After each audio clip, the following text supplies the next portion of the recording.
Pozdravljeni. Dajmo si pogledati našo družbo skozi oči zobne ščetke.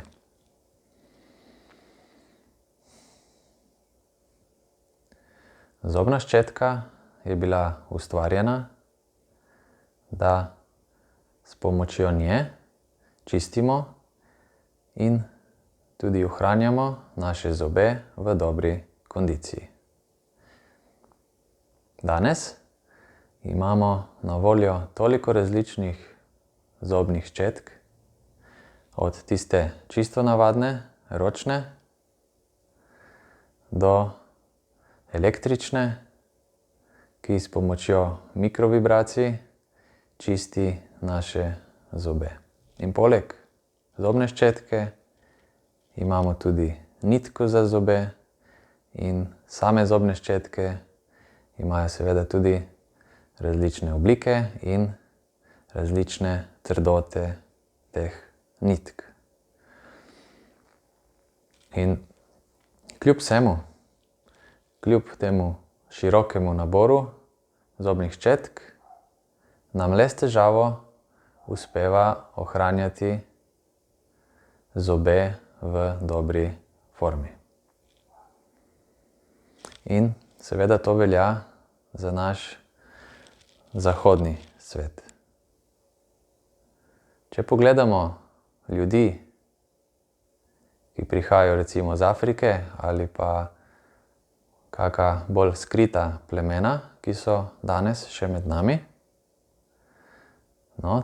ta plemena, te ljudje ne poznajo niti črke Z od zobne ščetke.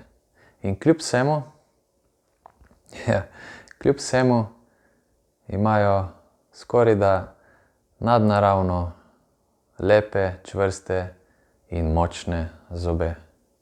Kako je to mogoče, da družba, v kateri živimo, s toliko pomagali, le stežka ali pa celo ne uspeva ohranjati neke kondicije, zdravja, in na drugi strani tako imenovana nerazvita družba oziroma ljudje, plemena, pa imajo čiste, lepe, čvrste in zdrave zobe.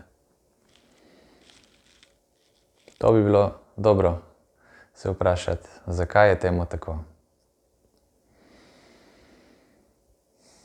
Morda zato, ker so bolj povezani z okoljem, v katerem živijo. Morda zato, ker bolj spoštujejo okolje, kjer živijo, in s tem,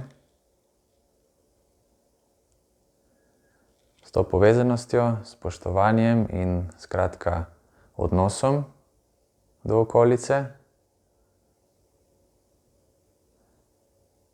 so tudi na nek način te ljudje bolj povezani z življenjem, ki je prisotno povsod, ampak je vedno na nas, ali ga bomo spustili, da steče skozi. Ker če ne bomo, če bomo še naprej uporniki, nam ne bodo mogle pomagati niti najbolj napredne zobne ščetke.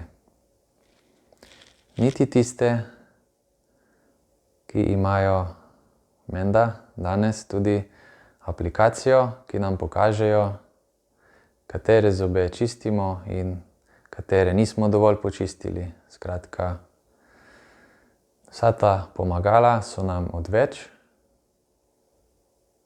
in delujejo bolj kot ne samo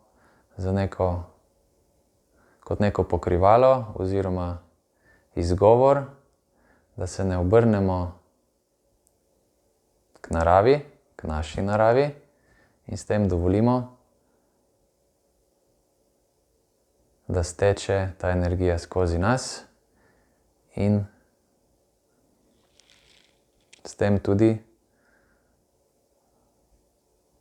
vse, kar pride z njo, torej zdravje, vitalnost, sreča. Zakaj pa ne dovolimo tega? Ja, morda zato, ker smo bili navajeni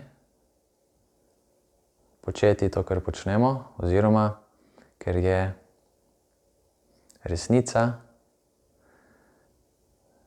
največkrat tista najtežja, ki pride na plano. Hvala.